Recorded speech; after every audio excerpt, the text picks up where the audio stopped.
Okay, so our last lesson is about the resume or the portfolio, and you've seen how simple and kumbaga it's simple but very informative yung aking resume, no? Now, soon we will be discussing samples of resumes and ano yung mga tips and guide on how to make your own resume. Our next lesson or step, is to establish an online presence. So, sabi ko nga dito, your success as a virtual assistant also depends on your ability to sell yourself and your services well, no? So, establishing an online presence is a must in order to attract clients, no? Okay, paano mo ba uumpisahan to? Start by using social media platform gaya ng LinkedIn, okay? So, one of these days, we'll open LinkedIn and then mag-create tayo ng account. But you have to prepare different things para hindi ka matagalan sa pag-create ng iyong LinkedIn account. So, create ka ng professional profile and you have to make yourself visible online.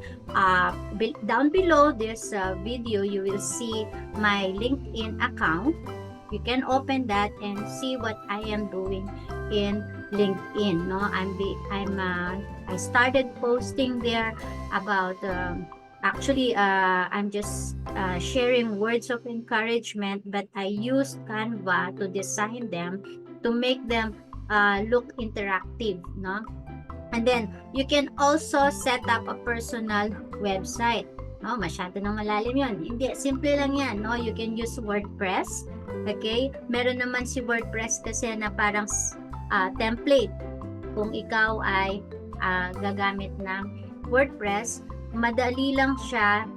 Papalitan mo lang mga pictures at saka yung content doon. And meron din namang isa na Wix, no? I used Wix before, kaya lang parang wala na yung account ko na yon dahil nakalimutan ko na ano yung aking username and password there. So, in here, kailangan gumawa ka ng portfolio to showcase your skills and also to provide an avenue for potential clients to learn more about you. Okay?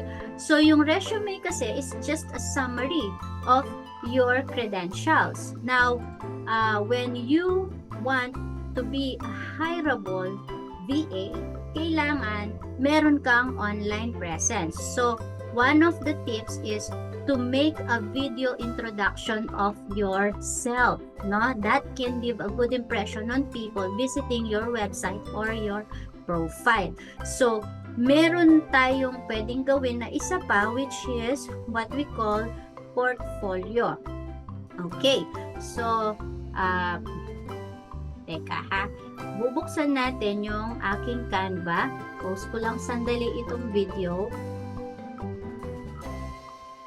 Okay, now as you can see on your screen is my portfolio. Inuumpisa, hindi ko pa talaga ito natapos, but this is my portfolio. There is my website over there na dinidesign ko siya sa WordPress. Hopefully matapos ko siya. It's perisosvaservices.com. And then itong template na to is from Canva. Okay?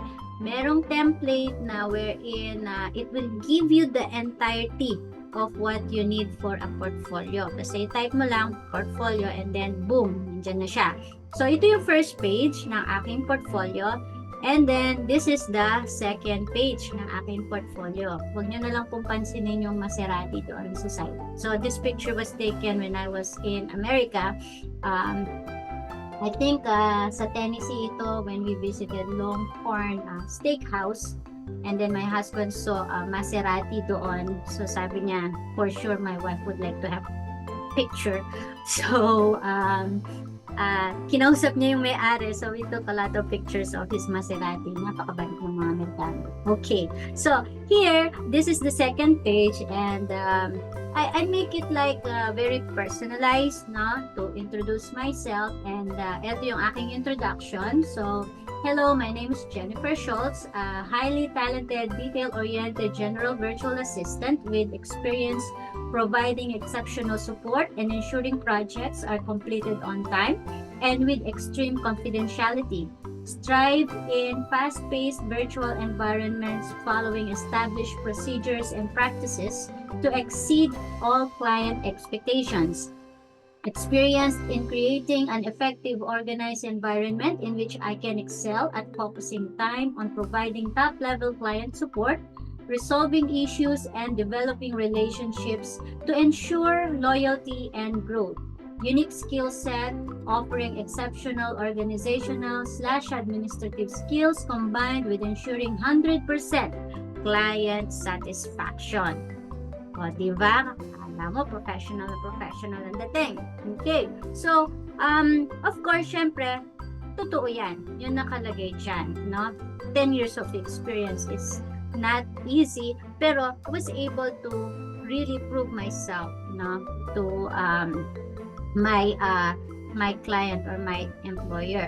Okay, and then for the third page naman, ito yung vision and mission. Hindi naman ninyo kailangan na gawin lahat ito, so I'm just showing you what I did on mine, no? So, yung aking vision, nilagay ko dyan, I am passionate about finding solutions and providing timely support to help you achieve your goals. I want to establish a professional support service with integrity, honesty, and quality to form a long-term collaborative partnership with you. Isipin nyo naman, long-term talaga, 10 years, no? So, my mission is, I put it this way, as a general virtual assistant, I am committed to providing professional administrative assistance for my clients for them to achieve their objectives by regularly updating my skills and proficiencies in the digital and administrative technologies. I aim to develop a financially successful virtual assistance business, supporting goal-oriented, sustainable clientele. To achieve this, I will work hand in hand with my clients to mutually grow and nurture each other's goal. Ayan. So, page number 3. Ayan. Actually, hindi ko pa na ano to. Ito yung dun sa dating, itong side na to, dun sa template actually.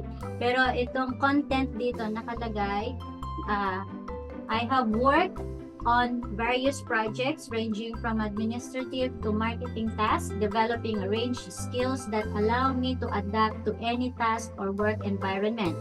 I specialize in administrative skills such as time management, computer proficiency, attention to detail, communication, organization, adaptability, problem solving, multitasking, database management, search engine marketing, and confidentiality.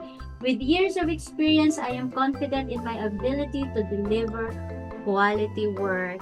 Hechos and hechos and hechos. Ayan. So, that's number 4. And then, page number 5 will be education, no? Dito natin nilalagay yung education natin. But, hindi ko pa napanahonan yan. I will be doing it maybe tomorrow. Kasi day off ko tomorrow. And then, page number 6 is work experience. Pag wala kang work experience, you can skip this one, no? You can skip this one. Or ang pwede mong ilagay, ito, projects. Ayan, project design.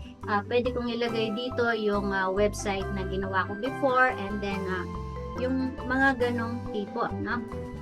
And then, here, hindi ko pa rin ito nagagawa. I have a lot of client testimonials. I think mahigit 100 dun sa aking page. So, ewan ko kung mailalagay ko naman dito yon. But it will be a lot of pages. And then, sa page 9, you can see address, and then email, no? And so on, and so forth. And then, sa last page is just a thank you note General Virtual Assistant Portfolio. Thank you. Sabi niya, presented by Jennifer Lansang Schultz. Ayan.